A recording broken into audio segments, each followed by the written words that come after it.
ये मंजर आप देख रहे हैं राजा बाजार मोड़ की, जहाँ पे मुकम्मल तौर पे लॉकडाउन है और आमो स्ट्रीट थाना पूरी तरह से जो है निगरानी रखते हुए।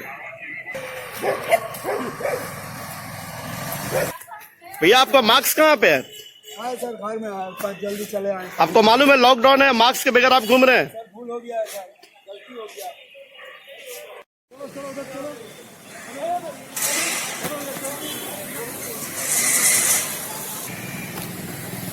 नाज़रीन मैं हूं परवेज आलम, आप देख रहे हैं एकरा उर्दू न्यूज़। इस वक्त मैं मौजूद हूं राजा बाजार मोड़ पे, जहाँ पे देख सकते हैं लॉकडाउन मुकम्मल तौर पे बंद है और आमो स्ट्रीट पुलिस की पूरी कड़ी निगरानी है यहाँ पे, और लोगों को आने जाने पे सख्त पाबंदी लगाई रखी है, आप देख सकते हैं।